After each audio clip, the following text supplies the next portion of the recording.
હજાર હજાર કમળોની બલિ ભગવાન મહાદેવને અર્પણ કરી ભગવાન શિવજી વિષ્ણુની ભક્તિની પરીક્ષા કરવા માટે હજાર કમળમાંથી એક કમળ લઈ લે છે.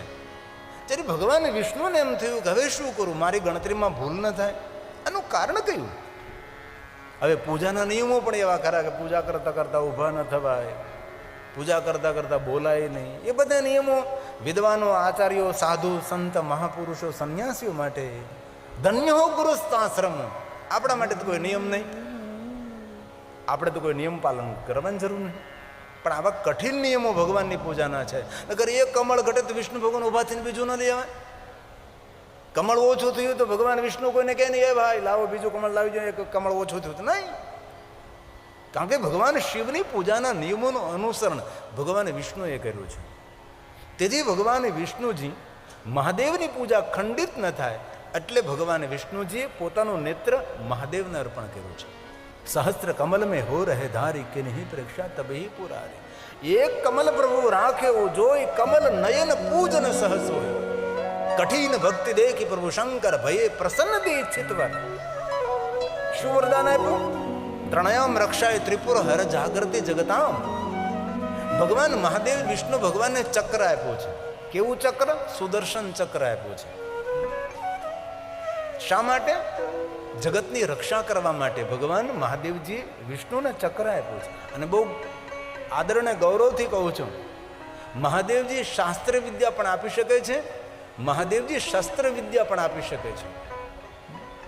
ભગવાન શિવની પાસે કોઈ માણસ માગનાર ભૂલે છે. ધન નિર્ધન કો દેત સદાહી, જો કોઈ જાસે હો ફલ પાય. ઘણા ઘણા પ્રવચનો એવા કરે છે કે ભગવાન શિવની પાસે કાંઈ નથી, ભગવાન શું આપે? કુબેરને પૂછી લો, આ ધન સંપત્તિ વૈભવ ક્યાંથી આવ્યો?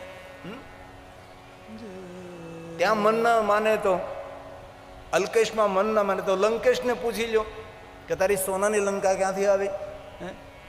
ત્યાં પણ મન ના માને તો બાણાસુરને પૂછી લો. બાણાસુરને પૂછો કે એટલું બધું સામર્થ્ય ક્યાંથી આવ્યું ભાઈ? એ તો અસુર. તેથી મહાદેવ માટે બોલનારા માણસો, જેની પાસે કાંઈ નથી તમને શું આપી શકે?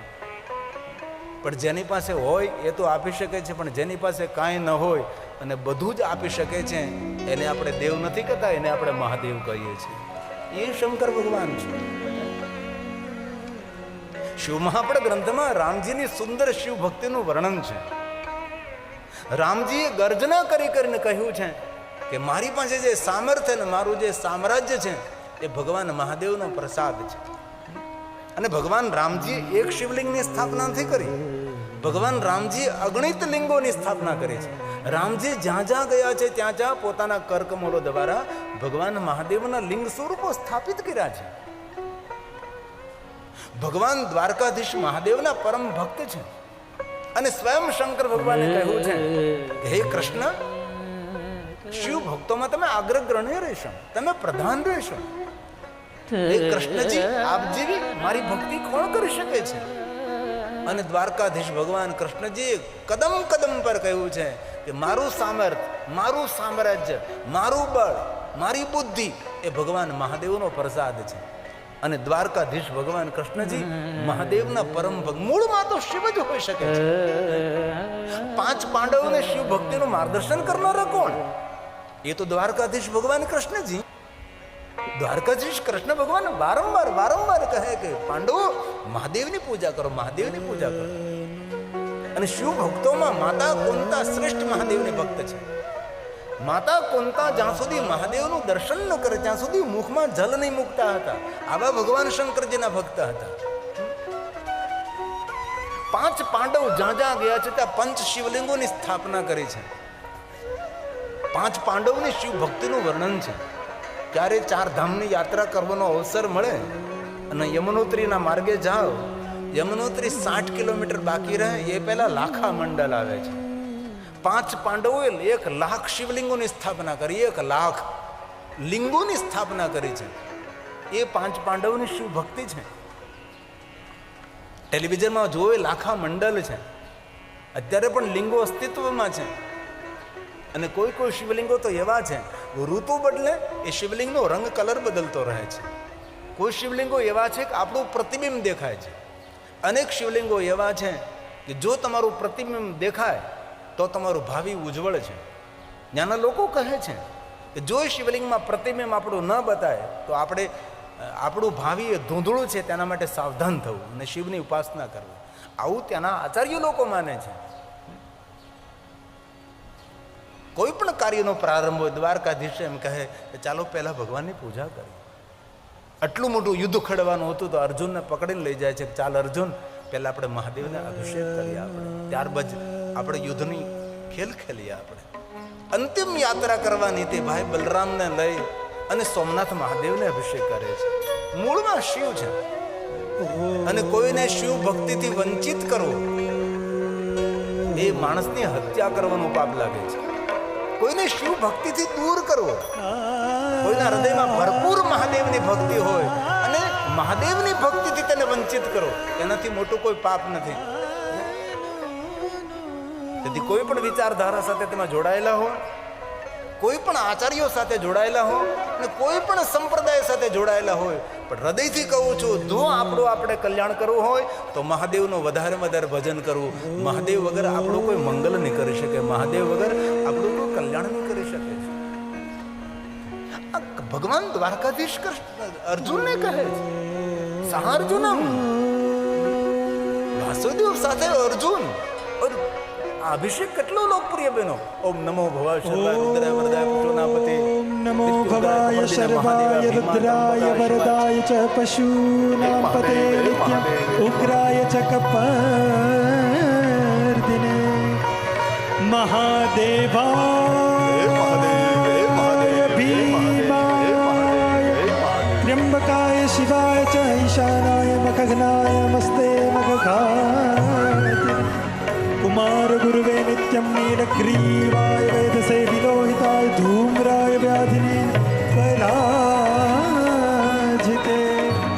नमो सहस्रशीर्षाय सहस्रभुजमन्यवे सहस्रनेत्रपादाय नमः सांख्याय कर्मणे नमो हिरण्यवर्णाय हिरण्यकवचाय च भक्तानुकंपिने नित्यं सिद्ध्यतां नो वरः प्रभु एवं स्तुत्वा महादेव वासुदेव सहार्जुन एवं स्तुत्वा महादेवं वासुदेव सहार्जुन प्रसादयामास भवं तदा शास्त्रोपलब्धे ॐ नन्दिकेशाय नमः ॐ शिवाय नमः ॐ हराय नमः ॐ मृडाय नमः ॐ विश्वनाथाय नमः ॐ विश्वरूपाय नमः ॐ कैलासपतये नमः ॐ नमः शिवाय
વદી સ્વયં સપ્તમાસા વદી સ્વયં.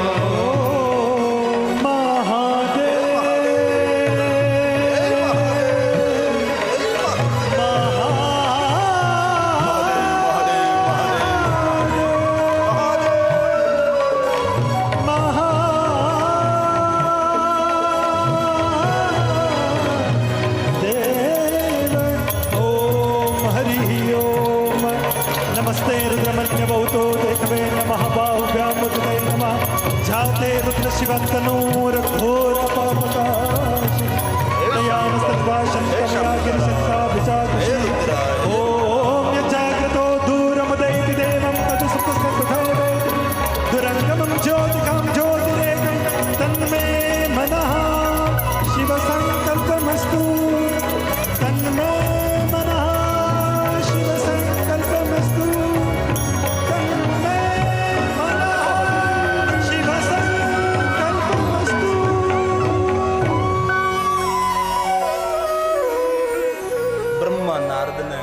નારદ નિરાકારમાંથી આદિ પુરુષ આદિ પ્રકૃતિ પુરુષ ને પ્રકૃતિ દ્વારા વૈષ્ણવતી વ્યાપક તવારે ભગવાન વિષ્ણુનું પ્રાગટ્ય થયું છે. ભગવાન વિષ્ણુ જે શિવ અને શક્તિના આજ્ઞાથી દેવતાએ 12,000 વર્ષ સુધી તપ કર્યું છે. વિષ્ણુ ભગવાનના અંગમાંથી જલધારાઓ પ્રગટ થાય, જગત આખું જલથી ભરાય છે. વિષ્ણુ ભગવાન નિત્ર કોરે જલમાં શયન કરે છે, નામ નારાયણ પડે છે. ભગવાન વિષ્ણુને નાભીમાંથી કમલ પ્રગટ થાય છે, ભગવાન વિષ્ણુનું નામ પદ્મનાભ પડે છે. સર્વગુણ સંપન્ન કમલ છે. ભગવાન શિવ અને શક્તિ દ્વારા એક દિવ્ય પુરુષ પ્રગટ થાય છે અને કમલ ઉપર જેને સ્થાપિત કરે છે. જેમના મનમાં પ્રશ્ન પ્રગટ થયો કે હું કોણ છું. આપણી આધ્યાત્મિક પરંપરાનો પહેલો પ્રશ્ન છે હું કોણ છું. તું કોણ છે નહીં, હું કોણ છું. પ્રશ્નનો જવાબ મેળવવા માટે કમલ ઉપર ભ્રમણ કરે છે.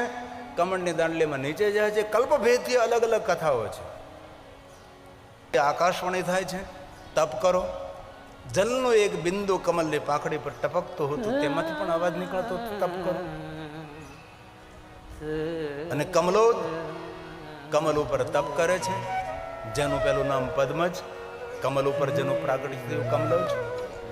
તપના પ્રભાવથી પુરુષને પ્રકૃતિ પ્રગટ થાય છે. પ્રશ્ન કર્યો હું કોણ છું. જ્યારે આદિ પુરુષ આદિ પ્રકૃતિ કહે છે બ્રહ્મના આધારે તમે પ્રગટ થયા, તમારું નામ બ્રહ્મા છે. મારું કાર્ય જગતનું સર્જન કરવાનું છે. શિવ અને શક્તિ આ બ્રહ્માજીને જગત સર્જન કરવાની શક્તિ આપે છે અને બ્રહ્માજી સુંદર જગતનું સર્જન કરે છે. સર્જન કરતા બ્રહ્માજી ત્રાહી મામ કરે છે. બ્રહ્માના હૃદયમાંથી પ્રગટ થયેલા ભગવાન શિવના સ્વરૂપ રુદ્રદેવ છે. રુદ્ર આકાર છે, રુદ્ર અવતાર છે. શિવ નિરંજન નિરાકાર છે. તેથી શિવની પૂજા આપણે નિરાકાર સ્વરૂપે લિંગ સ્વરૂપમાં કરીએ છીએ અને આકાર અને અવતાર સ્વરૂપે ભગવાન શિવની પૂજા આપણે મૂર્તિમાં કરીએ છીએ. શિવ નિરાકાર છે, આકાર છે, ઓમકાર છે, નિર્વિકાર છે, સગુણ છે, નિર્ગુણ છે, સકલ છે, નિષ્કલ છે. ભગવાન શિવ બધું છે. કોઈ એમ કહે કે શિવજીના કોઈ અવતાર નથી થયા. અરે વરસાદની જેટલી ધારાઓ એટલા મહાદેવના અવતારો થયા છે. શિવ મહાપુર અંતર્ગત શત્રુદર સંહિતા ભગવાન મહાદેવના અવતારોની કથા છે. અને જ્યોતિર્લિંગ 12 નથી, 100 કરોડ જ્યોતિર્લિંગોનો મહિમા છે. સંખ્યાના વિદ્યતે એટલા જ્યોતિર્લિંગોનો મહિમા છે. પ્રધાન મુખ્યની 12 જ્યોતિર્લિંગ છે. અને બ્રહ્મા જે રુદ્રદેવને કહે છે રુદ્રદેવ આપ મને માર્ગદર્શન કરો. રુદ્રદેવ બ્રહ્માજીને અર્ધનારેશ્વર રૂપનું દર્શન કરાવે છે. અર્ધનારેશ્વર સ્વરૂપે ભગવાન પ્રગટ થાય છે. બ્રહ્મા કહે છે ભગવાન મને કયો સંદેશ આપવા જઈ રહ્યા છો. ત્યારે ભગવાન રુદ્રદેવ કહે છે સૃષ્ટિ કાર્ય સરળ બનાવવા માટે એક અંગમાંથી પુરુષને પ્રગટ કરો, એક અંગમાંથી નારીનું સર્જન કરો. આ મારા રૂપનું નામ છે અર્ધનારેશ્વર. અર્ધનારીશ્વર, અર્ધાંગમાં નારી છું અર્ધનારીશ્વર, અર્ધાંગમાં નર છું અર્ધનારેશ્વર. અને બ્રહ્માના અંગમાંથી પુરુષ અને નારીનું જન્મ થાય છે. મનુ અને શત્રુપાની સૃષ્ટિનું વર્ણન કર્યું છે. મનુ સ્મૃતિનું ગાયન થયું છે. સુંદર સૃષ્ટિનું સર્જન થયું છે. રુદ્રદેવ કહે છે બ્રહ્મા જગતના સર્જનના પ્રધાન દેવ તમે રહેશો. જગતનું પોષણ કરનારા ભગવાન વિષ્ણુ રહેશે.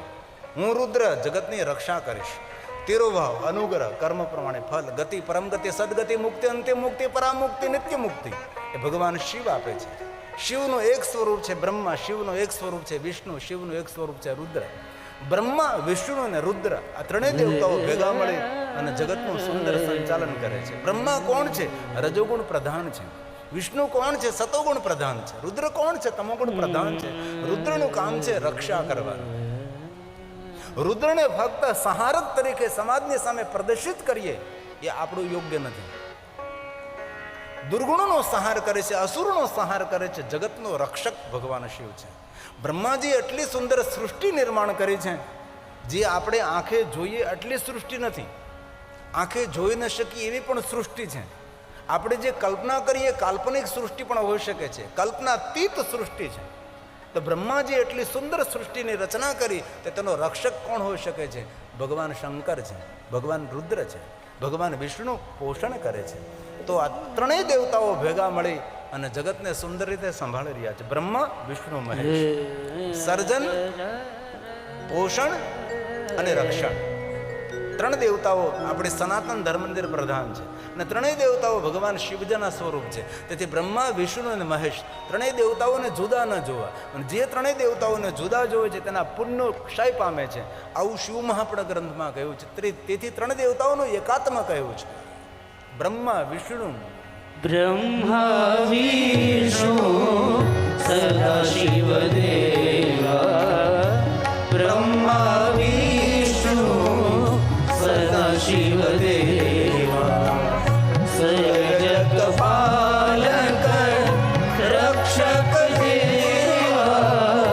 સર્જક પાલક રક્ષક દેવા. બ્રહ્મા વિષ્ણુ સદા શિવ દેવા. બ્રહ્મા વિષ્ણુ સદા શિવ દેવા. તો સનાતનના મૂળમાં કોણ છે? તો કે બ્રહ્મા છે, વિષ્ણુ છે અને રુદ્રદેવ ભગવાન શંકર છે. બ્રહ્મા, વિષ્ણુ, મહેશ. તો મૂર્તિમાં ભગવાન શંકરજીની પૂજા કરીએ તો રુદ્રની પૂજા છે, અવતારની પૂજા છે.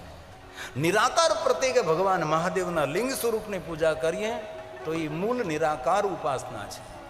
ભગવાન શિવજીને ત્રણ રીતે ઉપાસના થાય છે. નિરાકાર સ્વરૂપે શિવલિંગ, આકાર સ્વરૂપે મૂર્તિ અને ઓમ પ્રણવલિંગાય નમઃ, સૂક્ષ્મલિંગાય નમઃ, આદિલિંગાય નમઃ. ઓમકારનો નાદ એ ભગવાન મહાદેવની શ્રેષ્ઠ ઉપાસના છે. કોઈ પણ માણસ મૂર્તિની પૂજા ના કરે, શિવાલયમાં જઈને શિવલિંગની પૂજા ના કરે, પણ કોઈ પણ માણસ બ્રહ્મ મુહૂર્તમાં ઉઠી અને ઓમકારનો નાદ કરે છે એ શ્રેષ્ઠ મહાદેવની ઉપાસના છે. જેને વાંગ ઉપાસના કહેવાય, જેને પ્રણવ ઉપાસના કહેવાય છે. અકાર લિંગાય, ઉકાર લિંગાય, મકાર લિંગાય એ મૂળ સાધના છે. આજે પણ યોગી મહાપુરુષો કોઈ મૂર્તિની પૂજા નથી કરતા. યોગી મહાપુરુષો શિવલિંગની પૂજા નથી કરતા. યોગી મહાપુરુષો ઓમકારનો નાદ કરે છે. ઓમકાર બિંદુ સંયુક્તમ ષડક્ષર સ્તોત્રની અંદર કહ્યું છે. ઓમકાર બિંદુ સંયુક્તમ. સિર્ફ ઓમકારનો નાદ કરી મનોકામના તો પૂર્ણ કરે છે, કામનાઓની પૂર્તિ કરે છે, અંતે મોક્ષ અને મુક્તિને પ્રાપ્ત કરે છે. તેથી હૃદયની પ્રાર્થના. ભલે તમે મૂર્તિની પૂજા ના કરો, શિવાલયમાં જઈને શિવલિંગની પૂજા ના કરો, કરો તો બહુ સારું, તમારું ભવિષ્ય ઉજળું બનશે, ઉજ્જવળ બની જશે. પણ કમસે કમ બ્રહ્મ મુહૂર્તમાં ઉઠી અને ઓમકારનો નાદ તો કરો. નાભીથી ઉઠે ઉ ને મ, ઓમકારનો નાદ. તેના માટે પણ શીખવું પડે છે કે કેવી રીતને બોલાય, ઓમકાર કેવી રીતે સ્વર કરવો, કેવી રીતે બોલવું, એનો પણ ગતાગમ હોવી જોઈએ. આ શ્રેષ્ઠ મહાદેવની ઉપાસના છે. આજે પણ યોગી મહાપુરુષો ઓમકારના નાદથી ભગવાન મહાદેવને પામી જાય છે, ભગવાન શિવ સુધી પહોંચી જાય છે. આ ષડક્ષર સ્તોત્રનો પહેલો સ્તોત્ર છે. ઓમકાર બિંદુ સંયુક્તમ નિત્યમ ધ્યાયન્તિ યોગિનઃ કામદં મોક્ષદં ચૈવ. ઓમકારાય નમો નમઃ. ઓમકારાય નમો નમઃ. કથા સાંભળ્યા પછી 100 વાતની એક વાત, પણ એક વાત તો પકડવી છે. કાંઈ પણ ન થઈ શકે તો રોજ શિવાલયે જવું ભાઈ. શિવાલય જઈને ભગવાન મહાદેવને જલાભિષેક ન કરીએ, સોળોપચાર, રાજોપચાર, પંચોપચાર, એકોપચાર, વૈરાગ્યોપચાર, એક પણ ભગવાનની પૂજા ન કરી શકીએ તો શિવાલય જઈ અને કમસે કમ 20 મિનિટ બેસવું. અરે 10 મિનિટ. મારા યુવાન ભાઈઓ બહેનો, મારા હૃદયની પ્રાર્થના છે, શિવાલય જવાનો પ્રારંભ તો કરો તમે. અને બહુ હૃદયની એક વાત કહું છું, ભગવાન શિવની પૂજા કરનારા તો દુનિયામાં બહુ માણસો છે. મહાદેવની પૂજા કરતા સહસ્ત્ર ગણું ફળ આપનાર છે. ભગવાન શિવજીના શિવાલયજીની સેવા કરો, આંગણું બહારો, તેના પગથિયા વાળો, અંદર પોતા કરો, હંજવારી કાઢો, સાફ સફાઈ કરો, આંગણું પટાંગણ તેનું સાફ કરો. શિવ પુરાણમાં કહ્યું, લિંગ પુરાણમાં કહ્યું, સ્કંદ પુરાણમાં કહ્યું છે કે મહાદેવની પૂજા કરતા સહસ્ત્ર ગણું ફળ જો મેળવું હોય તો શિવાલયજીની સેવા કરો. એક વાત કહું, મહાદેવને ચંદનનો લેપ કરવાનો જરૂર મહિમા છે, પણ એ ચંદન ઘસીને તૈયાર કરી અને ભગવાન મહાદેવની પૂજા કરતા પૂજારીને આપવું એ ચંદન ચડાવવા કરતા 1000 ગણું ફળ આપનારું છે. પણ સેવા કરનારા માણસો ઓછા છે, પૂજા કરનારા બહુ છે. ભગવાન મહાદેવના શિવાલયજીની સેવા કરો. ગયા વર્ષે મહાશિવરાત્રિ નિમિત્તે આવું જ મહાદેવનો કથાનું આયોજન થયું હતું. અનિલભાઈ આપણે પેથાણી, કારા જ્વેલર્સ, મુઠ્ઠી ઉછેરો માનવી, ગામડામાં જન્મેલો માણસ. વિચાર તો તમે કરો, એ બ્રાહ્મણનું ઘર ના. આપણે કથાઓ આપણે, એક ગરીબ બ્રાહ્મણ હતો, કોઈ પણ કથા એક ગરીબ બ્રાહ્મણ હતો. આ એક બ્રાહ્મણ, એ માણસને મેં પૂછ્યું, અને આ કથાની દિનેશભાઈને પ્રેરણા નથી જ પણ છે ભાઈ, આવું કંઈ કરી શકે, આવું થઈ શકે છે. મેં દિનેશભાઈ રાઠોડને પૂછેલું કે આ બધું એટલું બધું કરવાની શું જરૂર, 12 જ્યોતિર્લિંગની ઝાંખી ઊભી કરવાની શું જરૂર? એમને બહુ સરસ વાત કરી કે મારી માં છે એ વાહનમાં બેસી શકતા નથી, તેથી જિંદગીભર એ 12 જ્યોતિર્લિંગની યાત્રા નહીં કરી શકે. તેથી કમસે કમ મારી માને એવું તો થાય કે મેં 12 જ્યોતિર્લિંગની યાત્રા કરી છે, મારી માના રાજીપા માટે મેં આ કર્યું છે. દિનેશભાઈની માનસિકતા છે કે, અને દિનેશભાઈના માતુશ્રીની જેમ અનેક એવી માતાઓ હોય કે જેને 12 જ્યોતિર્લિંગની યાત્રા ન કરી હોય તો કમસે કમ ઝાંખી, પ્રતિકૃતિ 12 જ્યોતિર્લિંગની, અને એટલા સુંદર સુંદર સુંદર શિવાલયોની ઝાંખી ઊભી કરી છે. એક ચિત્ર છે, એક ઝાંખી છે કે આપણા મનમાં એક ચિત્ર અંકિત થઈ જાય કે ભાઈ આપણા જ્યોતિર્લિંગો આ પ્રમાણે, શિવલિંગ આ પ્રમાણે છે. તો એ અનિલ પેથાણીને મેં પૂછેલું કે આ ગામડામાં રહેતો માણસ, આટલું સામર્થ, દુબઈમાં જેટલી કારા જ્વેલર્સનો માલિક, આટલી મોટી ભવ્ય દિવ્ય કથાનું આયોજન કરી શકે, તો એટલું સામર્થ્ય તમને મળ્યું ક્યાંથી?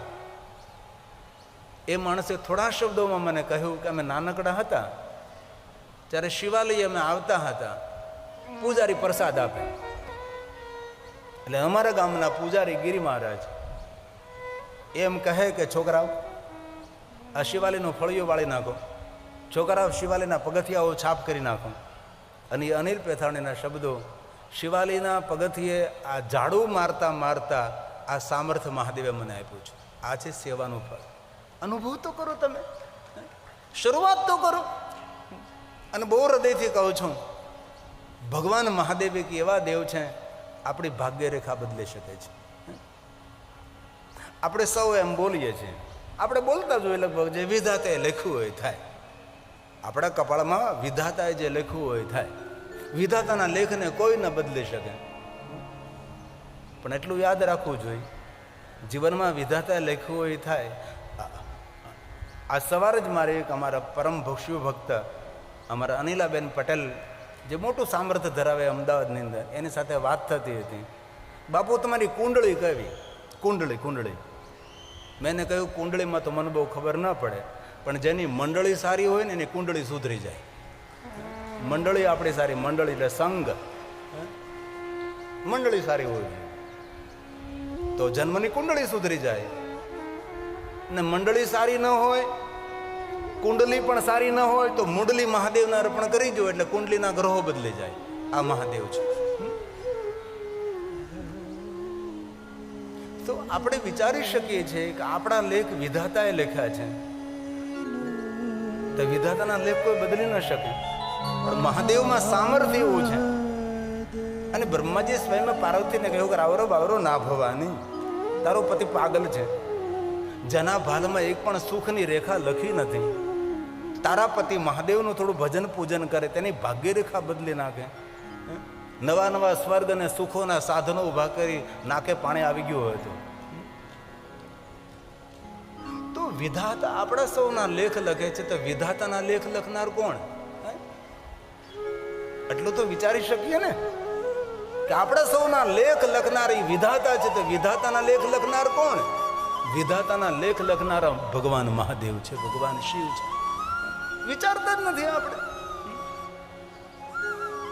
આપણે ઘણી વાર બોલતા હોય, કોઈ સારું પ્રવચન કરતો હોય ને એને કહીએ એની જીવા પર માતા સરસ્વતી બિરાજે છે. કોઈ સારું ગાઈ શકતો તો આપણે એમ કહીએ તેના કંઠમાં સરસ્વતી બિરાજે છે. સારું બોલી શકતો તેને એમ કહીએ કે એની જીવા પર સરસ્વતી છે, એના કંઠમાં સરસ્વતી બિરાજે છે. તો સારું બોલી શકતો તેને જીવા પર સરસ્વતી, સારું ગાઈ શકતો હોય તેને કંઠમાં સરસ્વતી, તો માતા સરસ્વતીના કંઠમાં કોણ?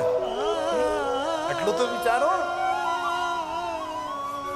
આપણા કંઠમાં સરસ્વતી હોય તો માતા સરસ્વતીના કંઠમાં કોણ? એ નીલકંઠ, એ ભગવાન મહાદેવ છે. પણ આ વાતને કોણ સમજાવે? પ્રલોભનથી, લોભથી, લાલચથી આટલા બધા આપણે ખેંચાઈ જઈએ છીએ. અને પ્રલોભન, અને માણસ તો લાલચુ પ્રાણી છે, પ્રલોભનમાં પડનારું પ્રાણી છે, અનુસરણીય અનુકરણીય પ્રાણી એ મનુષ્ય જાતિ છે. એક જ જીવનમાં લાલચ હોય છે, શ્રવણ પ્રીતિ લાલચા. ભગવાનની કથા સાંભળવાનો અવસર મળે એ જ મોટી લાલચ હોવી જોઈએ. અને જીવનને નિર્માણ કરવું હોય, સદાશિવ્યા સદાશિવ્યા સદાશિવ્યા વિશેષતઃ એક શિવ પ્રાણસ્ય કથા પરમ પાવન. જગતને પાવન કરનારી ભગવાન મહાદેવની કથા છે. ભગવાન શંકરજી વિશ્વ વિધાતા છે, વિશ્વનું નિર્માણ કરનારા દેવ છે, વિશ્વનું સર્જન કર. એક વાત યાદ રાખજો, જે ભગવાનનો જન્મ થયો છે એ જગતનો સર્જક નથી. જે અજન્મા છે એ જગતના સર્જક છે. જેનો જન્મ થયો, જેનું મૃત્યુ થયું એ જગતના સર્જક નથી. જગતના સર્જક જેનો જન્મ પણ નથી થયો અને જેનું મૃત્યુ પણ નથી થયું, અને જન્મની મૃત્યુથી પર રહેનારા ભગવાન મહાદેવ છે. ભગવાન શિવથી ઉપર કોઈ નથી.